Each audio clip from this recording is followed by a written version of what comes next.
তুমি কখনো ভুলেও এই অন্যায়টা করো না। পৃথিবীর কোনো অপরাধ যাতে তোমার দ্বারা এস্টাবলিশ না হয়।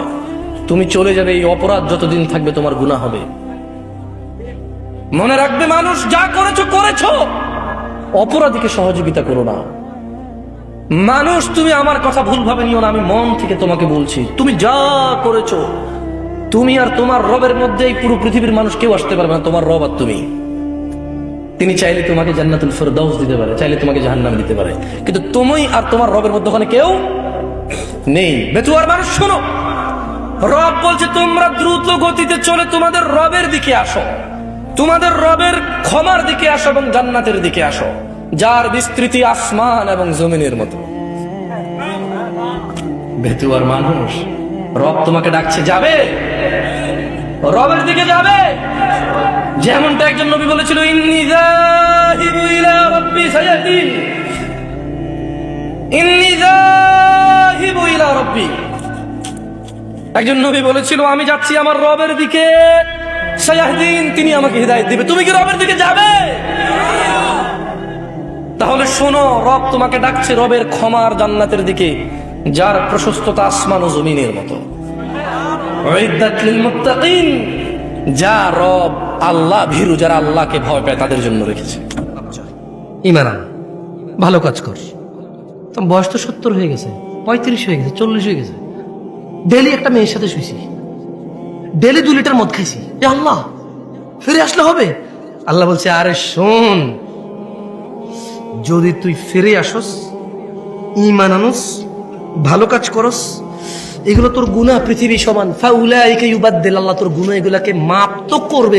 সব গুনাহকে ইউবাদদিলুল্লাহ সাইয়্যাতিহিম হাসানাত। তোর সব গুনাহকে, তোর নেকি নেই, তুই বয়স কম, বইরে যাবে কিছুদিন পরে, বা তুই জানিস না 20 বছর বয়সে মরতে পারিস, তোর তো আমল নাই, তো তোর সব গুনাহকে আমি আল্লাহ নেকিতে পরিবর্তন করে তোর নেকির পাল্লা দিয়ে দেবো।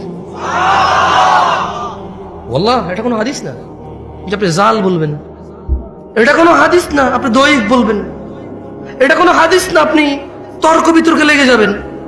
এটা সূরা কোরআনের আয়াত, একেবারে আমি ব্যাখ্যাও করি নাই। আল্লাহ বলছে, ইল্লা মান তাব, অতঃপর যে তওবা করে, ওয়া আমানা ঈমানান ওয়া আমিলা আমালান সালিহা, ভালো কাজ করে, ফাউলাইকা ইউবাদদিলুল্লাহু সাইয়্যাতিহিম হাসানাত, আল্লাহ তার সকল গুনাহকে নেকিতে পরিবর্তন করবে। এবার এই অফার আপনি নেবেন কিনা এটা আপনার ব্যাপার। তবে এই অফার পেতে হলে কি করতে হয়? প্রশ্ন, তওবা কেমনে করে? প্রশ্ন, তওবা কেমনে করে? গুনাহ কেমনে নেকিতে পরিবর্তন করব? শুধু মাপ না, এটি নেকি হয়ে যাবে। ধরে নেন, বাংলাদেশ সরকার বলল, কার কাছে কত জাল টাকা আছে, 30শে ফেব্রুয়ারি 2024 এর মধ্যে সমস্ত জাল টাকা আইনা জমা দাও, সেম আসল টাকা নিয়ে যাও, তবে আর কখনো জাল টাকা বানাইতে পারবা না, যদি বানাও মৃত্যুদণ্ড, যদি বানাও কি। এখন এক লোক বলল যে, এই যে বললো সমস্ত জাল টাকায় আসল টাকা দিবে, আমার কাছে 20,000 কোটি টাকা আছে জাল টাকা।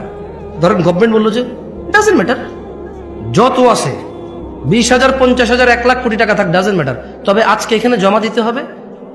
এই টাইমের ভিতরে জমা দিলে তোমার এই যত টাকা জাল আছে অত টাকার বিনিময়ে আসল টাকা দেবে সরকার, এবং এরপরে আর তোমাকে কি করবে, যদি এরপরে অপরাধ করো মৃত্যুদণ্ড, এরপর অপরাধ করো কি।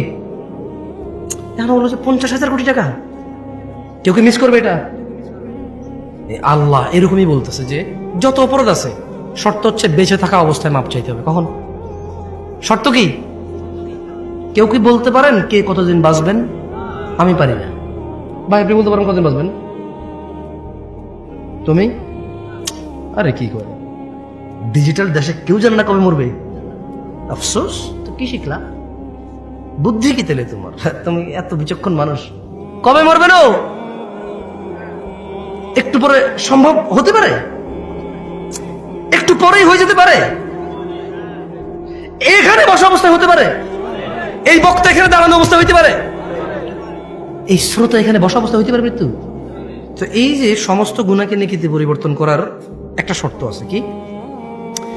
সবগুলা গুনাহ যা হয়ে গেছে এই এখন বলতে হবে, এখন আস্তাগফিরুল্লাহ, আল্লাহ আমাকে মাফ করেন, আমি আর কোনোদিন গুনাহ করবো না। যদি গুনাহ করি আপনি তো জানবেনই, আপনার সাথে কি লুকায় গুনাহ করতে পারবো না, তবে আমার সব গুনাহ আপনি মাফ করে দেবেন, আমি আর গুনাহ করবো না। বাস মৃত্যু পর্যন্ত আপনি তৌফিক দেন যাতে আপনার উপরে ঈমান রেখে ভালো কাজ করে মরে যাই, আর খারাপ কাজ করবো না। আল্লাহ বলছে সব নেকি হয়ে যাবে। এখন আপনাদের সিদ্ধান্ত ভাই।